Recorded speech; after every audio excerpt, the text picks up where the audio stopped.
ধরা পড়ে গেছে ভাস্কর, মার খাবে এবার ছোড়া। সালা যাই করে তাতেই ধরা পড়ে যায়, পরিস্থিতিটাই আসল গোড়া। ভাস্করকে এবার করতে হবে ওঠবোস। শালার কুষ্টিতে কি আছে কোনো গ্রহ দোষ? ফ্রেন্ডস, ওয়েলকাম টু সিরিয়াল কথা। হরগৌরী পাইস হোটেলের আপডেট নিয়ে চলে এলাম ভাই। এই আপডেট আমরা দেখবো যে ফুলিকে নিয়ে যাওয়া হয়েছিল গর্ভ নিরোধক কোনো একটা হসপিটালে, যেখানে লিঙ্গ নির্ধারণ করা যায়, বা লিঙ্গ কি আছে, ছেলে না মেয়ে বা পেটের বাচ্চাটা, সেটা কিন্তু জানা যায়, যেটা কিন্তু খুবই একটা ইললিগাল ব্যাপার, একটা বেআইনি ব্যাপার, যে কাজটা আমরা কোনোভাবেই করতে পারি না। এটা একটা পাপ কাজ বলা যায়।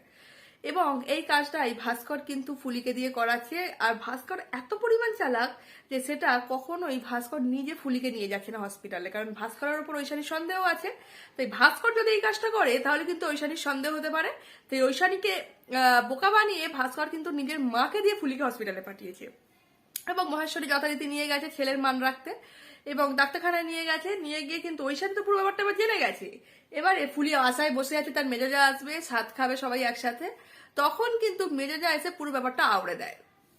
এবং যেখানে যেটা শোনা মাত্র মহেশ্বরীর মাথায় তো করকরে বাজ পড়ে, আর ফুলিও কেঁদে কেঁদে হয়রান হয়ে যায়। এবং ভাস্কর বলে আমার দুটো ফটো সেন্ড করার ছিল, বা দুটো ফটো পাঠানোর ছিল, যেটা না পাঠাতে পারলে আমার কিন্তু কারবারের অনেক বড় ক্ষতি হয়ে যেত, তাই আমি মাকে দিয়ে পাঠিয়েছি।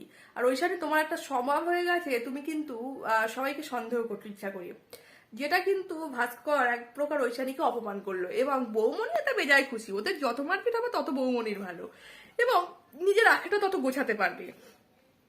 কিন্তু ঐশানীর মুখে এই কথাটা শোনার পর কেউ বিশ্বাস করুক আর না করুক, শঙ্কর কিন্তু বিশ্বাস করেছে। কারণ শঙ্কর কোনোভাবেই এটা বুঝতে পারে না যে ঐশানী তার ক্ষতি চায় না, বা শঙ্কর এটা বুঝে গেছে যে ঐশানী কিন্তু সবসময় ভালোই চায়। এবং শঙ্কর সবাইকে বোঝাচ্ছে যে ঐশানী কিন্তু যেটা বলছে সেটা একদমই ঠিক, কারণ ঐশানী আজ যাই হোক কোনোভাবে কোনো মানুষের ক্ষতি চাইতে পারে না।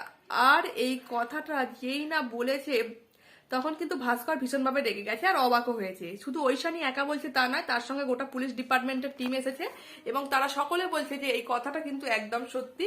এবং আজকে সকালেই আমরা ওই হসপিটালে গেছিলাম, সেখানে গিয়ে আমরা ফুলির নামও দেখেছি, এবং ওই হসপিটালটা যে কত বড় ইললিগাল সব কটাকে আমরা ধরেছি। সব কথা কিন্তু এবার আস্তে আস্তে ফাঁস হবে। এবার ভাস্কর কি করবে, মানে ভাস্কর এতদিন নিজেকে অনেক চালাক ভেবে খরগোশ ভেবেছিল, যে নিজের মুখ মাটিতে লুকিয়ে দিল, আর সে যখন কাউকে দেখতে পাচ্ছে না তাকেও কেউ দেখতে পায় না। কিন্তু সেটা তো নয় ভাই, জীবনের চক্র হচ্ছে গোল। একদিক থেকে শুরু হবে আর একদিকে এসে থামবে, আবার শুরু হবে। মানে খারাপ ভালো সবকিছু নিয়েই কিন্তু আমাদের জীবন। তাই ঐশানীর করণীয় হচ্ছে সত্যিটা খুঁজে বার করা, কিন্তু ভাস্করের করণীয় কি? দর্শক বন্ধুরা, তোমরা কি মনে করছো? সিরিয়ালটা কি একঘেয়ে টাইপের হয়ে যাচ্ছে, নাকি ঠিক দিকেই এগোচ্ছে? তোমরা যেটা মনে করছো সেটা অবশ্যই কমেন্টে জানাও। লাইক কমেন্ট শেয়ার করো, সাবস্ক্রাইব করো, যাতে আমার ভিডিওগুলো আরো বেশি বেশি তোমরা দেখতে পারো। ততক্ষণ পর্যন্ত টাটা।